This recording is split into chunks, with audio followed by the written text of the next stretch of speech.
नमस्कार, day to day news Bharat में आप सभी का स्वागत है। मैं हूं साक्षी चौहान। चलिए बात कर लेते हैं मिडिल ईस्ट की। मिडिल ईस्ट में तनाव लगातार बढ़ता जा रहा है और पूरे घटनाक्रम में रूस की एंट्री ने हालात को और गंभीर बना दिया है।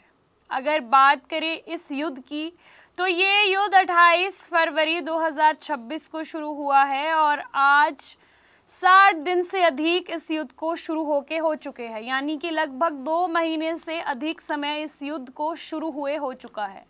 अब्बास अरागची यानी ईरान के विदेश मंत्री ने हाल ही में अभी रूस का दौरा किया, जहां उन्होंने रूस के राष्ट्रपति पुतिन से मुलाकात की। इस मुलाकात के दौरान रूस ने ईरान का समर्थन खुलेआम किया। पुतिन का बड़ा बयान भी सामने आया।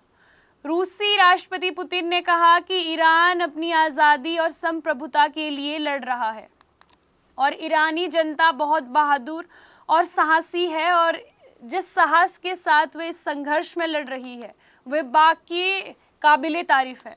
साथ ही पुतिन ने ये भी बयान दिया कि उन्हें ईरान के सुप्रीम लीडर का संदेश मिला है। अब इस खबर को आसान भाषा में समझते हैं और पुतिन के इस बयान के मतलब भी समझते हैं। ये मुलाकात ऐसे समय पे हुई जब अमेरिका और ईरान के बीच बातचीत किसी भी नतीजे पर नहीं पहुंच रही और दोनों देशों के बीच तनाव लगातार बढ़ता जा रहा है। ऐसे में ईरान अब रूस जैसे बड़े देशों का समर्थन अपनी ओर लेने की कोशिश कर रहा है और अमेरिका की भी इस पर प्रतिक्रिया सामने आई है। उधर अमेरिका के राष्ट्रपति डोनाल्ड ट्रंप ने भी सख्त रुख अपनाया है। ट्रंप आज अपनी नेशनल सिक्योरिटी टीम के साथ एक अहम बैठक करने वाले हैं, जिसमें ईरान के साथ जारी तनाव और आगे की रणनीति पर चर्चा होगी।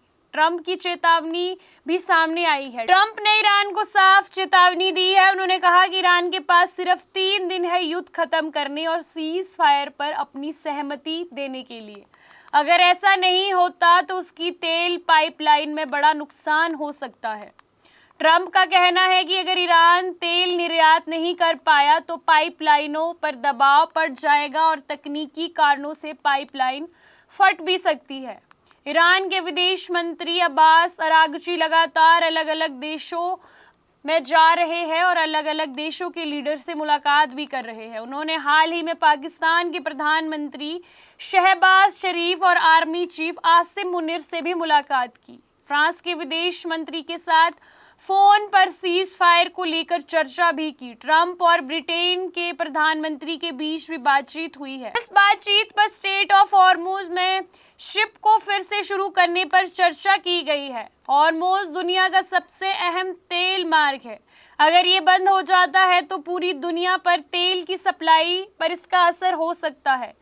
ईरान की हेल्थ मिनिस्ट्री के मुताबिक यूएस और इजराइल के हमलों में 3000 से ज़्यादा लोगों की मौत हो चुकी है और 26,000 से ज़्यादा लोग घायल हैं। वहीं जवाबी हमलों में इजराइल में भी कई लोगों की जान गई है। इस बीच संयुक्त राष्ट्र में परमाणु अप्रसार संधि यानी एनपीटी की समीक्षा शुरू हुई है, जहां अमेरिका और ईरान के बीच फिर टकराव देखने को मिल सकता है। एक तरफ ईरान और जो रूस और अन्य देशों का समर्थन जुटा रहा है तो दूसरी तरफ अमेरिका है जो दबाव और चेतावनी की रणनीति अपना रहा है और बीच में पूरी दुनिया है जिस पर इस टकराव का असर पड़ रहा है, चाहे वे तेल की कीमतें हो या फिर वैश्विक सुरक्षा का मुद्दा हो। कुल मिलाकर मिडिल ईस्ट का ये संकट अब सिर्फ क्षेत्रीय संकट नहीं है बल्कि एक बड़ा अंतर्राष्ट्रीय मुद्दा बन चुका है। अब सबकी नज़र अमेरिका, ईरान और रूस के अगले कदम पर टिकी है, क्योंकि एक छोटा सा फैसला पूरी दुनिया पर इसका गलत असर डाल सकता है। फिलहाल इस खबर पर हमारी नज़र बनी है और इस खबर से जुड़ा हर अपडेट आपके साथ साझा करते रहा करेंगे। आपको बता दें कि day to day news Bharat निष्पक्ष तरीके से पत्रकारिता करता है। हमारा कोई भी रिपोर्टर फील्ड में किसी से कोई उपहार या विज्ञापन स्वीकार नहीं करता और ना ही किसी को ब्लैकमेल करता। हम हमेशा दबे कुचले लोगों की आवाज़ बनते आए हैं और आगे भी बनेंगे। साथ ही हम लोकतंत्र के चौथे स्तंभ को मजबूत करने की कोशिश करेंगे। अभी के लिए फिलहाल इतना ही। देश दुनिया की तमाम खबरें जानने के लिए day to day news Bharat को देखते रहे। साथ ही हमारे चैनल को लाइक, शेयर और सब्सक्राइब करना ना भूलें। नमस्कार।